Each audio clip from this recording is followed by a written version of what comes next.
Emerging from my room with a smug grin on her face was Sherry, my son's wife. "Oh, thank you," I replied. I had just cleaned my room a few days ago, but maybe it still looked messy to someone else. I decided to just thank her for now. Sherry never lifts a finger around the house. She's always snarky and throws tantrums when things don't go her way, so her cleaning my room, that's suspicious to say the least.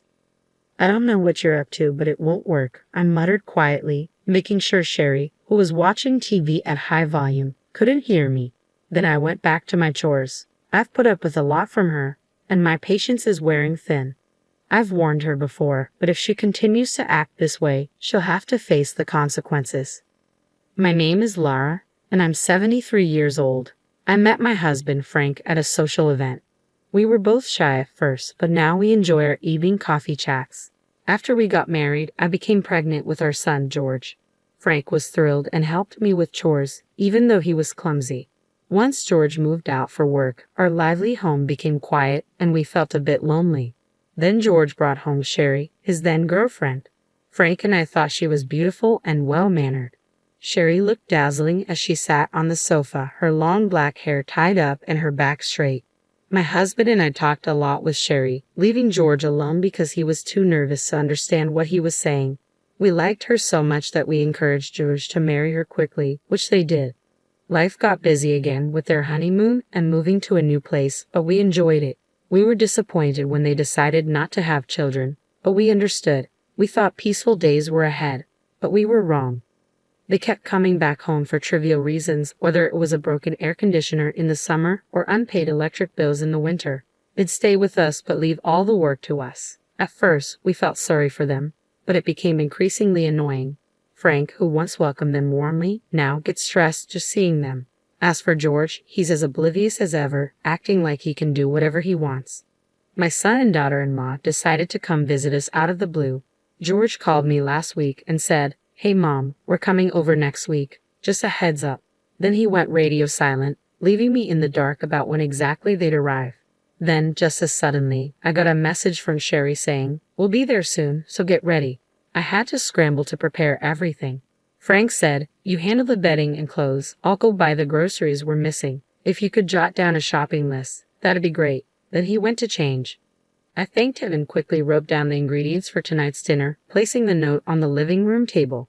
Then I started airing up the guest futon. When I returned to the living room, Frank was looking at the note.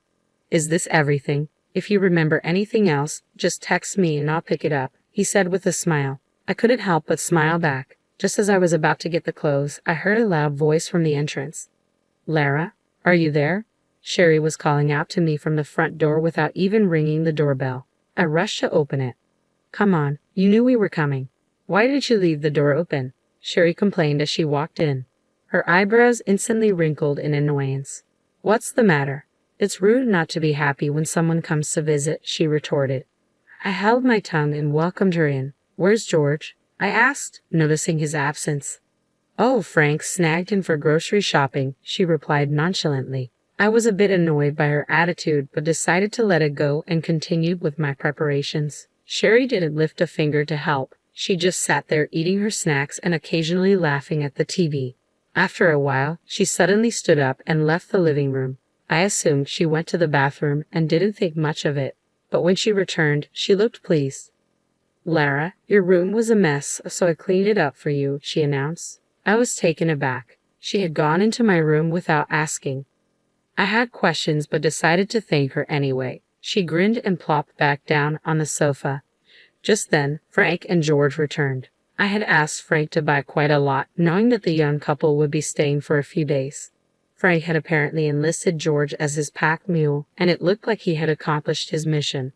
Frank handed me the groceries, stepping over a visibly exhausted George, who was still holding bags at the entrance. After saying thanks, I took out what I needed and started putting the rest away in the fridge. "Hey George, stop lounging and bring everything here," Frank called out. George, still sitting by the entrance, looked a bit annoyed but eventually brought in all the bags in a few trips. "Man, I'm beat. Mom, pour me some iced coffee too," George said. "Do it yourself," Frank scolded George again for his whiny tone, but I prepared the coffee with a wry smile. "Welcome back, thank you. Dinner will be ready soon, so just wait a bit." all right, George said as he took the iced coffee and headed to the living room. He sat next to Sherry and gulped down his drink. I continued preparing dinner, but Sherry didn't offer to help. Not that I expected her to. In fact, I'd rather she didn't. She might mess something up. Eventually, dinner was ready and we all ate. It was a simple spaghetti meal, but there were no complaints from George or Sherry, so it was all good. After dinner, the room had that relaxed post-meal atmosphere. Frank and the young couple were watching TV, no conversation, but that's better than the alternative. I left the living room to get their change of clothes. On my way, I ran into Frank, who had just come out of the shower. Should I offer George the shower first? I can go last, he suggested. Oh, you've been out shopping. I can't make you wait, I replied, laughing as I entered the living room to find George dozing off. George, don't sleep here. Go take a shower. Stop nagging, George replied listlessly. I placed his change of clothes on him and handed Sherry hers. Sherry took the clothes but quickly pushed them back with a frown. I liked the ones I wore before. These aren't as nice, she complained. I was taken aback by Sherry's complaint, but arguing would only escalate things. Oh, is that so? Wait a moment, I said, heading to look for the other clothes. George, uninterested in the whole affair, yawned and headed to the shower. While searching, Frank popped his head in. Do you know where my golf balls are? Aren't they next to the closet where you usually hang your coat and bag? I can't find them, he replied. Puzzled, I watched Frank leave and then returned to Sherry with the new clothes. Ah, this is it. You get what you pay for, she said, satisfied with the replacement. I had bought the clothes when Sherry and I went shopping, specifically for when they stayed over. Sherry had insisted on something expensive, and I had given in. I'll shower next. I don't want to go after an old person, Sherry said, just as I was about to retort. Frank returned, looking concerned. Still can't find them. Sherry, do you know where the bag of golf balls next to the coat closet is? Frank, seemingly at a loss after searching everywhere, decided to ask around, not expecting much of an answer. What he got was a shock. I have no idea what you're talking about. Are you accusing me of stealing? That's terrible. How could you suspect me? Sherry's loud denial left me stunned. Frank tried to explain it was a misunderstanding, but an irate Sherry wouldn't hear it. George, freshly showered, returned, and we all tried to calm her down, but she stormed off to the shower room, still in a bad mood. The living room fell silent, filled with tension. What just happened? George asked, noting that it was rare for Sherry to be this flustered. But why did she really get so angry? I couldn't help but suspect Sherry based on her usual behavior. Come on, Dad, apologize. You're practically accusing her, George said. Before I knew it, George and Frank were arguing. It took me quite a while to break it up. Just then, Sherry returned from her shower, making things even more complicated. Now Frank was the one being grilled by the young couple, but Frank didn't back down, especially when he scolded Sherry for her behavior today. She stormed off to the guest room. George continued to yell, blocking Frank, who tried to follow her. You keep blaming Sherry, but you haven't apologized for suspecting her. You never apologize. That's what I hate about you. Enough, Frank muttered. Do as you please, and he returned to his room. The living room fell silent again. I sighed and headed for the shower. I'm going to bed, George said curtly, heading for the guest room. I stopped him. The guest feed and smells musty, George. Sleep in my room. Sherry's overreaction to Frank's words and the mysterious cleaning of my room had made me suspicious. I decided to let George use my room, which was originally intended for Sherry. Your room? I'm fine with a little mustiness. I'm not a kid anymore, George protested. What if you get pneumonia? See, that's what I mean. Fine, I get it, George replied, annoyed but giving in. He headed to my room while I glanced at the guest room Sherry was using. She wouldn't know about this exchange, being in a bad mood. If nothing was wrong, that was fine. I planned to prepare the guest room for George tomorrow. George opened the door to my room and went in. Whoa, what they? I heard George scream and rushed to my room, flinging open the half-closed door. I turned on the light and was speechless. George was in the room, clutching his leg in pain, surrounded by a scattering of golf balls. The golf balls Frank had been looking for were strewn all over my room. In the pitch-black room, George must have stepped on them. Of course he did. Who would ever think there'd be golf balls scattered all over the room? George lost his balance, stepping on one, and tried to regain it, but ended up putting his weight in the wrong place and fell hard. He was clutching his leg and whimpering, tears streaming down his face. Hearing the commotion, both Frank and Sherry came out of their rooms. Frank peered into the room from behind me and said, "What's going on here?" He tried to help George up, but also tripped on a golf ball and almost fell, just like George. I turned around. There stood Sherry, pale as a ghost and trembling. Why is this happening? This is Lara's room." Her voice was so soft it was almost drowned out by Frank's urgent questioning of George. "Yes, this is my room. Speaking of which, Sherry, you cleaned this room today, didn't you?" At my words, Frank and George turned to look at her. Sherry took a step back, flustered. "Did you see these golf balls when you cleaned?" I asked gently. Sherry just stood there, shaking. "Sherry, do you know anything about these golf balls?" Still, Sherry remained silent. "Hey, Sherry, what's going on? Answer me," George demanded, his patience wearing thin despite his obvious pain. I didn't know you'd be coming into this room," Sherry finally said, backing away and shaking her head. Frank muttered, "We have no choice but to call an ambulance and the police." At those words, Sherry collapsed on the spot, sobbing. I immediately called an ambulance and the police, then checked on George. He was sitting, clutching his leg, struggling to breathe, his face red with anger. He answered my questions, but his eyes were filled with rage toward Sherry. Eventually, the ambulance arrived, and I accompanied George to the hospital. After an examination, it was determined that George had fractured the top of his foot and would need to be hospitalized. By the time we got to the hospital, his foot was swollen and bruised, almost too painful to look at. The nurses and doctors advised reporting the incident to the police, clearly displeased with the situation. I agreed and stepped out to call Frank. He answered and informed me that the police had arrived and were currently taking statements. The call was then handed over to the police officer, who expressed a desire to hear the full story later, to which I agreed. According to Frank, Sherry was just sitting on the floor, unresponsive to anyone or anything. After hanging up, I returned to George's hospital room, received instructions for his hospital stay, and decided to go home to gather some essentials. When I arrived back home, there was a crowd gathered around, making it difficult to get inside. Finally, inside, Sherry immediately started to lash out. "Why wasn't it you? Why did George go into that room? If you had gone in, none of this would have happened to George." Breaking free from the police officer's restraint, Sherry lunged at me. "It should have been you. You're already old. If you had fallen, this house and this land would have been mine." Despite efforts from Frank and the police, Sherry continued spewing hateful words with a ferocity that felt like she could physically harm me. She was eventually pulled away and arrested. Suddenly silent, as if a switch had been flipped, she was escorted out of the house by the police, drawing the attention of many onlookers. Left behind, Frank and I stood there stunned, watching the whole sequence of events unfold. We were snapped back to reality by the police officer.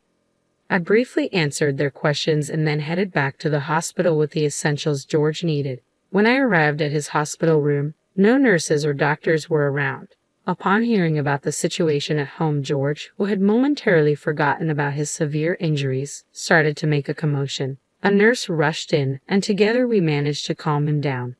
"I've been suspicious of her for a while," George began. "The way she sometimes looks at Mom bothers me. I've been meaning to say something." Despite his words, I had never sensed any such concern from George before, nor did it seem like he had noticed anything alarming. He always avoided getting involved in troublesome matters. This time seemed no different. Utterly exasperated, George continued, "Hey, Mom, I've been thinking for a while now." His voice lowered, and I asked him curiously what was on his mind. "I'm thinking of breaking up with Sherry," George confessed.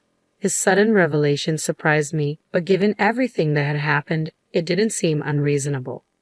"I don't know how Sherry acts when it's just her and me, but her behavior during visits has been terrible.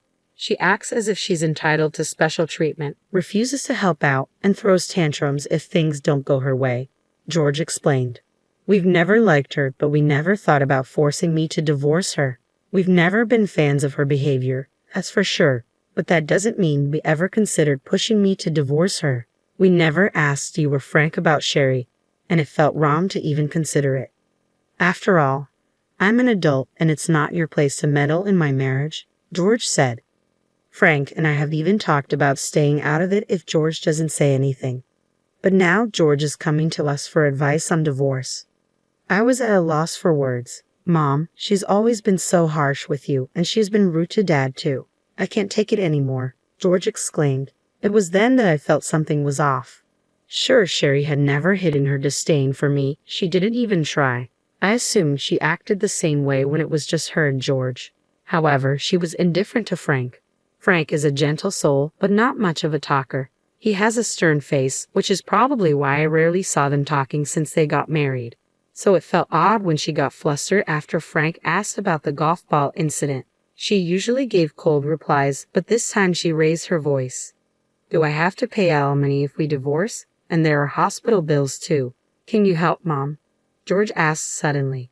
That's when it clicked. George had been trying to butter me up for this very reason. It's heartbreaking, but George is my flesh and blood. I can read his expressions and gestures. I know what he's thinking. I've always found him adorable and couldn't help but meddle. But ever since he hit puberty, he's found it annoying. Like Sherry, George also resents us, but he's playing the good son for the sake of money. Hey George, what happened to the money for the car you said you were going to replace the other day? I recalled. When our son and his wife were visiting, he mentioned getting a new car and needing some financial help because it was pricey. Obviously, if he mentioned this in front of Frank, he'd be met with opposition, so he discreetly came to me. I couldn't refuse my dear George, so I gave him the full amount. However, the car he drove home in was the same one he had before. So you haven't bought it yet. If that's the case, you can use that money for the hospital bills. It might not cover alimony, but it'll help. But then, what about the car? You can save up again once you're better. We all have our own lives, you know. You're old enough to figure things out yourself, I said, feeling frustrated. I was dumbfounded that George still expected financial help from us at this point. After saying my piece, I left the hospital. Truthfully, I knew George had been squandering the money I gave him. Sherry had informed me, though she was clearly benefiting from it too. I've always worried and intervened in his affairs, but it seems it has backfired. I saw this as an opportunity to confide in Frank. After hearing me out, Frank disclosed, I've been meaning to talk to you about this. He revealed he had recently lost his job and was in considerable debt. This revelation shocked me, especially since they had discussed it while out shopping. At that point, there was nothing more to say to George. Frank and I made the decision to disown him. Some time has passed since then. Sherry is now in prison after being convicted, and it appears she initiated the divorce from George before the trial began.